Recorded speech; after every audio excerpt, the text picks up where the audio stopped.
mga inday, mga dudong. O, diba? Nag-try siya. First time mag-color-color sa kanyang buhok. Tapos nakailang attempt pa kasi nga hindi lumusot kasi yung powder andoon pa. O, diba? Oh. Yan o, pinapangit-pangit na yung kanyang mukha. Pangit naman talaga.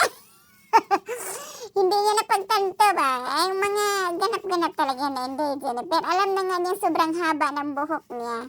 Isa lang po ang binili niyang pangpakulay kasi nga mag-try lang ako. Well, nakaplano na din talaga naman ako na anong tawag nito, sa proper. Yun nga lang, experiment muna siya kasi nga matagal pa naman siyang talaga sa salon, magpapakulay talaga kasi nga matagal na talaga niyang bala. Kaya lang, alam niyo naman, busy din ang life, wala ding ipon. wala man na siyang pambayad kaya mag-iipon-ipon muna siya ng kaya nagsariling sikap muna siya. Tapos yun nga, sa totoo lang, anong tawag to? Masakit din sa mata ba? Tapos ikaw, sariling sikap ka lang. Kasi nga, wala namang mag-ano si sino. Bang utusan ko anak ko. Di naman ni marunong. Baka ano pang mangyari. Di ba? Kasi naman sa instruction, yung mga, alam niyo na, mag-gloves.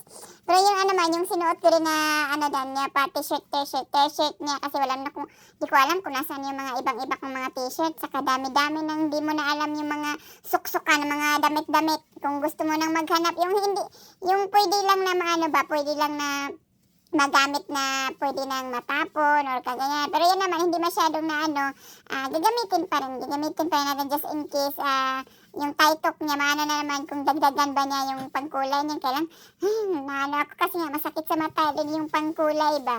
Pero ayun na, yun na nga yung buhok natin na pa-virgin pa sa kanyang ilong. Ayan na, nakatry na ng mga pangkulay-kulay na yan.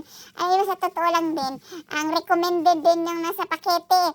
Ang recommended din na yung na talaga, yung blondie na. Nandun din kasi nga, ditso lang kuha ba? Ditso kuha, tapos ayun, hindi niya inaakala na itim naman ang buhok niya. Hindi naman siya si Blandina tuloy. Kaya ayun, tinatry lang niya. Tapos yun nga, ang ending din yan, pachi-pachi. Kaya lesson learned, pag mahaba ang buhok, dalawa ang bibilhin, hindi lang isa. Kaya huwag kasing ambisyosa. Kita na nga sobrang haba ng buhok, parang hanggang puwitan na.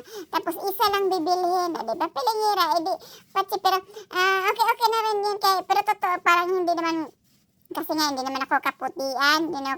Parang ano bang kulay nito? Parang reddish na, di ko maintindihan. Pero hayaan na natin, nag-experiment lang naman sa kanyang buhok. Kasi nga, para titingnan kung medyo mabagay-bagay ba or hindi. Ayan, huwag tayo mag-alala. Mag-salon-salon din naman tayo, mag-iipon-ipon tayo.